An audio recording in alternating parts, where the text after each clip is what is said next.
Hey guys, welcome back to the channel.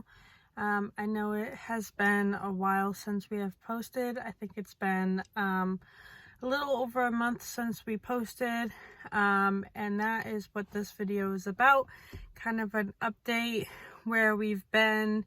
I'm sure by the title of this vlog you will be able to kind of figure out why we have been MIA and what has happened over the past few weeks. I do want to start off with a trigger warning. There are some very touchy subjects in this video. I'm going to be talking about mental health, suicide, and other things like that. So if those are potential trigger warnings to you, I suggest not watching this. But yeah, so first off, I'm in the car because both kids are sleeping inside right now, and where we are living we only have one room, so there was really nowhere else for me to go besides the car, and I really wanted to get this video filmed, and I will kind of explain why we only have one room right now in this video. So I want to start off at the beginning.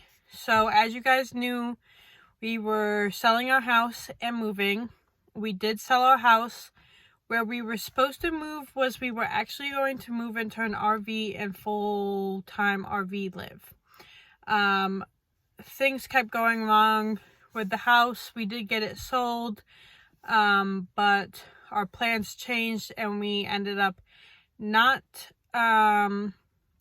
moving into an RV, and we actually ended up moving to a completely different state. So on September 23rd, which in about a month, I got admitted to a mental health facility because I was very close to killing myself. I was having a lot of suicidal thoughts. I just did not want to live anymore, and I was feeling very, very hopeless. And if my mom and my husband didn't spring into action when they did and take the actions that they did, I probably would have attempted suicide. But thankfully for my family, they were able to get me where I needed to be and get the help I needed before it got to that point. So my husband dropped me off around 5 o'clock, and I didn't go through the ER because I was very adamant about not wanting to go to the ER. So there's this facility that wasn't far from where we were. It was in Georgia, and it was a mental health facility, and you can get transferred there if you go through an ER, or you can walk in voluntarily and get an evaluation, and they will determine if you need to be admitted or not. So I was admitted. John dropped me off around 5 o'clock. I filled out the paperwork. I went over to the evaluation part.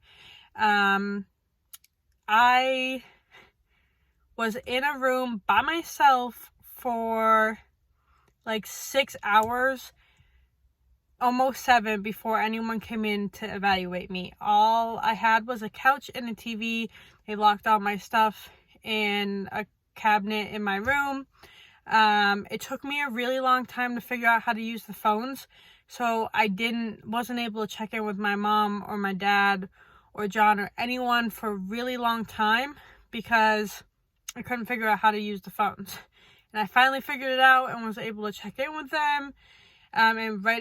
Which that was around 11:30. And right after I checked in with them, someone finally came to evaluate me. Upon evaluation, they did determine that I was a safety risk to myself, and that it was not safe for me to go home. So they did admit me. I was admitted for 6 days. I was admitted on the 23rd, and I got out on the 29th, which was actually John and I's wedding anniversary. I didn't get up into my room until like 2 o'clock in the morning. And of course it took me a really long time to fall asleep because of everything that was going on. So I did spend about 6 days there. The first few days were still pretty rough. I was still just having a lot of suicidal thoughts and having a really rough time. They did change my medications. They gave me sleeping medication because I wasn't sleeping. And by about the third day, I was starting to feel a little more back to myself. And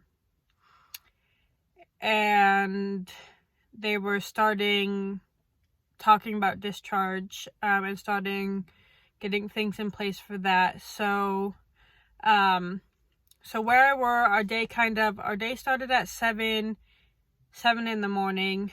And then we would have to wake up, do vitals. We would go eat breakfast. And then if you wanted to take a shower, you had an hour to take a shower. And then we had group. Then we would have a little bit of free time. We would have 2 more groups.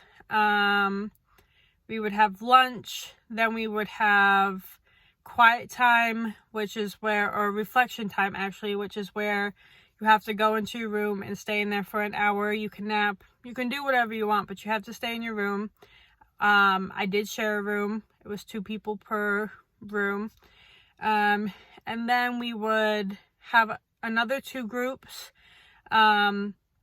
which expression therapy was always the first one after reflection time, which was everyone's favorite. We either did games, art, went to the gym to play games and stuff, or things like that. And then after that, we had another group. Then we had a little bit of free time. Then we had dinner. Then we had reflection time again. Then we had another group. Then we had free time until it was lights out at 10:30.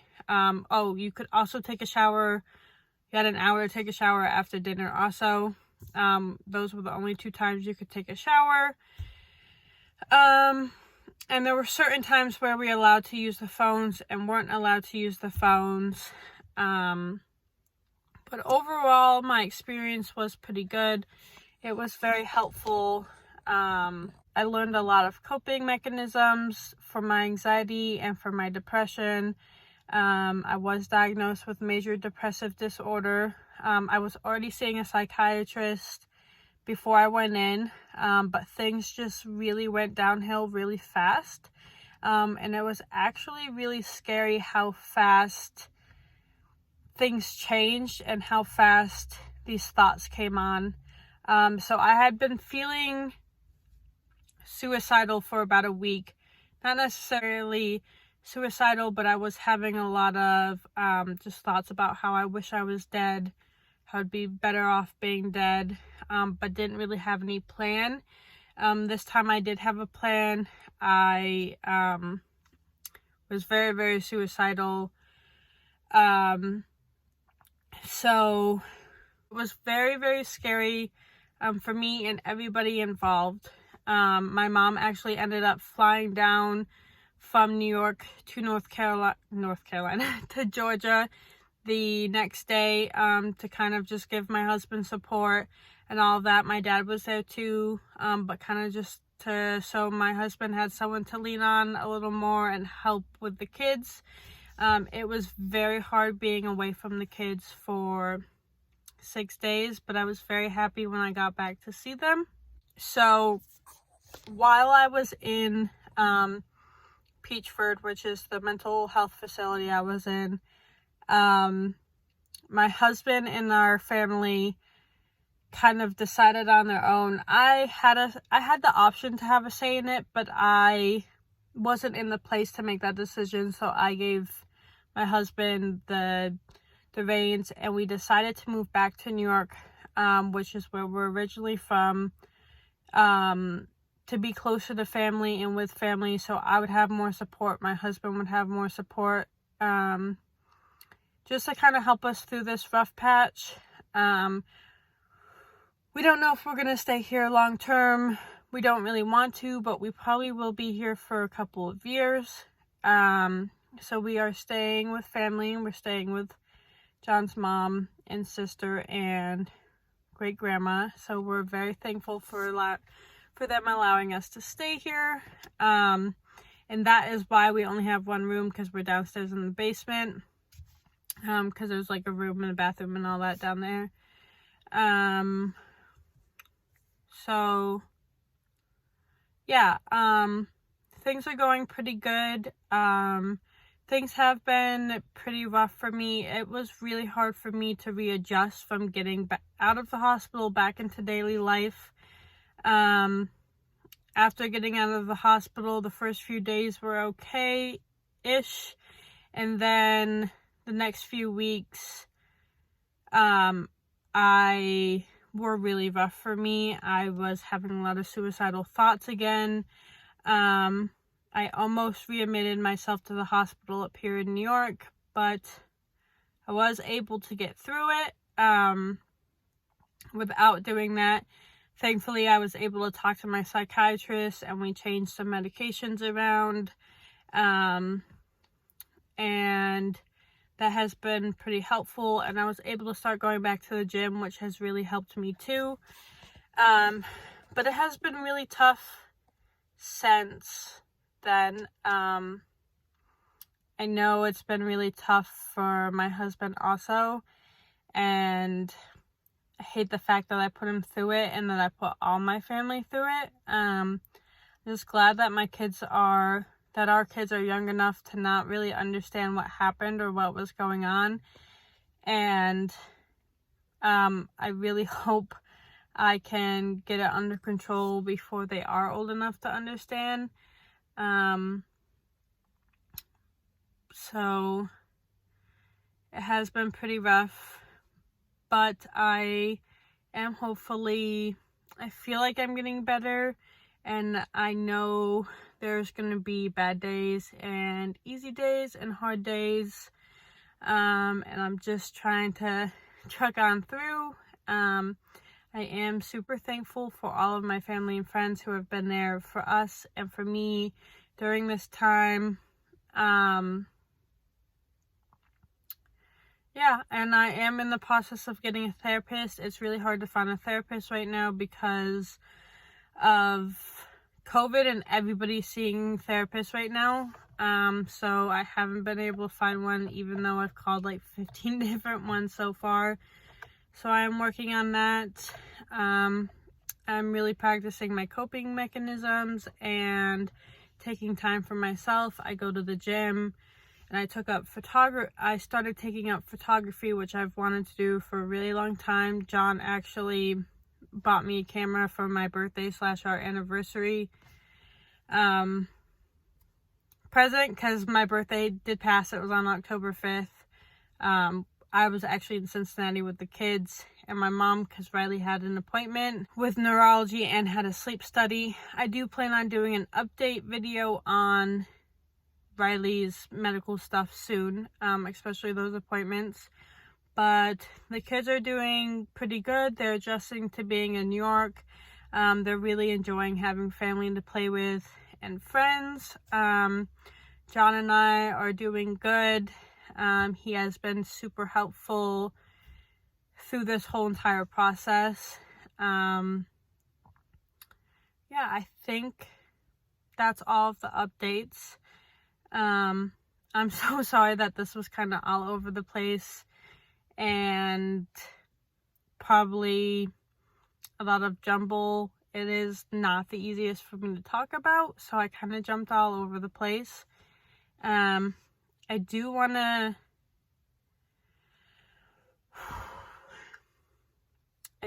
end this video by saying that your mental health matters, and you matter, and it is okay to need help. It is okay to not be okay. That is one thing I've learned through this process, that it is okay to ask for help. It is okay to not be okay. But if you're not okay, please reach out for help. There are so many resources out there. There is the suicide hotline. There are mental health facilities. There are therapists. There are psychiatrists. If you don't feel comfortable reaching out to any of them, reach out to a close family member. Reach out to me, please, so that the people around you can help you figure out where you need to be and what you need to do in order to get better, because it does get better. And please just remember, you matter, your life matters, and it's okay to not be okay. So I just wanted to thank y'all for watching. I know this was a super long video and kind of some rambling going on, but I just really wanted to update you guys. I do plan on starting to vlog again. Plan on doing a few videos on mental health, and a few update videos for Riley and the kids and all of that. So we should hopefully be posting regularly again soon, within the next, I'm hoping this week, maybe next week we can get back onto a more regular schedule. But thank you for hanging in there with us and keeping up with us, and we will see you in our next video. Bye.